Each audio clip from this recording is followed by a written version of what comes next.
If we know anything about pro athletes, it's that they get to live out their childhood dream of going pro and rake in a ton of cash playing the game they love. Getting paid millions to play in the NHL? Yeah, that's a pretty sweet deal. But how about getting paid millions not to play? Believe it or not, there are several players who have left the league either because they've retired early or they've been bought out and forced into retirement. So in this video, we're going to be taking a look at 6 retired NHL players who are still getting paid.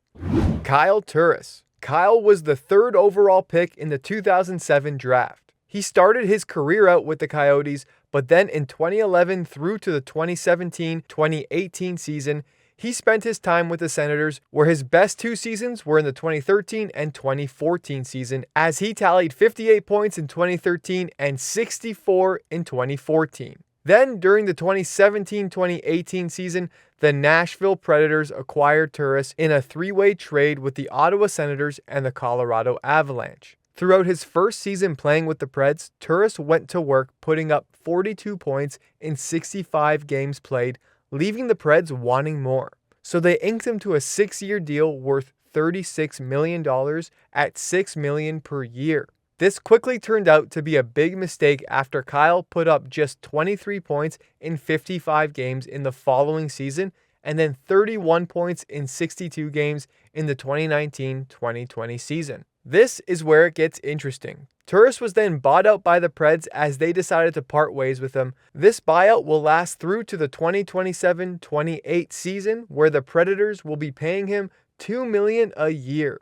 But wait, it gets better. Instead of calling it quits, Kyle then signed a 2-year deal with the Edmonton Oilers worth $3.3 million, getting his double dip on and getting paid by 2 NHL teams at once. Unfortunately, Kyle could not get back to that 40-point mark and actually just put up 9 points through 2 seasons he spent with the Edmonton Oilers before finally retiring. Ilya Bryzgalov.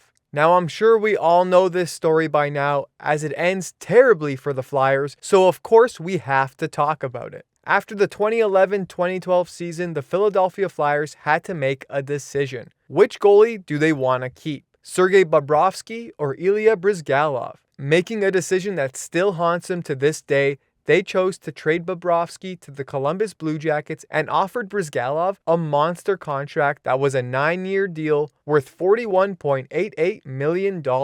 It only took the Flyers 1 season to realize this was a big mistake, as Bobrovsky went on to win the Vezina with the Blue Jackets in that next season. And as for the Flyers, well, they decided to buy out Bryzgalov as he only put up a .900 save percentage with a record of 19, 17, and 3. Because this buyout happened so soon into a brand new 9-year contract, this would mean that the Flyers would have to pay Ilya Bryzgalov $1.64 million a year all the way up until the end of the 2026-27 NHL season. Justin Abdelkader. Spending his entire 13-year career playing in Detroit, Justin Abdelkader had a career-high 44 points in the 2014-2015 season and came close to matching that the following 2015-2016 season. Abdelkader was a nice complementary player who had ample opportunity to produce points as he played alongside legendary Detroit players like Pavel Datsyuk and Henrik Zetterberg. After that 2015-2016 season, he was then offered a 7-year contract valued at $29.75 million, which worked out to an annual cap hit of $4.25 million that kept Abdelkader a Red Wing up until the 2022-23 season. Well, some of you are probably wondering, if that's the case, where the hell is he? Because we are not seeing him out there on the ice. Well, after signing that contract, Abdelkader's play was pretty volatile, and although he was able to put up 35 points in the 2017-2018 season, his contributions to the team were minimal, and in the 2019-2020 season, which was his last year playing in the NHL, he scored 0 goals through 49 games played. Yeah, that's pretty bad.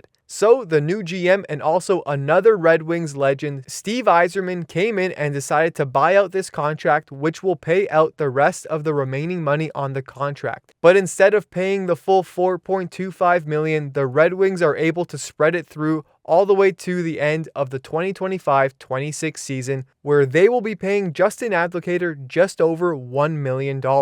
Now, he has yet to retire, but I assume after being out of the game for this long and still getting paid over $1 million to stay at home, he's not coming back. Brent Seabrook. Drafted 14th overall in 2003 by the Chicago Blackhawks, Brent Seabrook spent his entire playing career with the Chicago Blackhawks. Building a reputation for himself as a clutch player, especially in the postseason, Seabrook was a huge part in the Blackhawks' success and was there to lift the Stanley Cup in 2010, 2013, and again in 2015. So if Seabrook spent his entire career playing for the Blackhawks, why does it say on NHL.com that he's a member of the Tampa Bay Lightning? Let's find out. Over his career that spans 15 seasons, Seabrook has signed 4 contracts worth a total value of $97,327,200. His 4th and last NHL contract was signed in the summer of 2016 with the Chicago Blackhawks that was worth $55 million over 8 years. Now that's a cap hit of $6,875,000 per year until the end of the 23-24 season. Unfortunately for Seabrook, due to lingering hip and shoulder injuries, he was unable to play after the 2019-2020 season. Since then, Seabrook has been put on the long-term IR, and on July 27, 2021, the Tampa Bay Lightning traded for him in order to free up some cap space, sending Tyler Johnson and a 2023 second-round pick to Chicago. Because Seabrook is on the IR, his contract has no effect on the Lightning's salary cap. However, they do still have to pay him, even though he will never suit up for another NHL game again. This season, Seabrook is set to make $5 million, and in his last year, next season, he will be bringing in $4.5 million. Rick DiPietro. Similar to the Bryzgalov deal, Rick DiPietro is another goalie that a franchise put too many eggs into one basket with, and boy oh boy did it ever backfire. For someone who only played 318 games in the NHL, DiPietro sure cashed in big. Playing 11 seasons for the Islanders, Rick had a record of 130 wins, 136 losses, 8 ties, and 28 overtime losses. His goals against average was a 2.87, and he had a save percentage of .902. Rick was the first overall pick in the 2000 draft, and the New York Islanders had big hopes for the netminder. In that first year, he played 20 games and was only able to grab 3 wins. It actually wasn't until the 2003-2004 season where DiPietro was starting to find his legs as an NHL goalie. Then, in 2005, he signed a 1-year deal valued at $2.5 million. Okay, so far so good. $2.5 million for a young goalie is totally reasonable. In that next season after signing the contract, Rick posted a career-high 30 wins in 63 games played, and that is when the Islanders GM Garth Snow lost his mind and offered a ridiculous 15-year deal worth $67 million.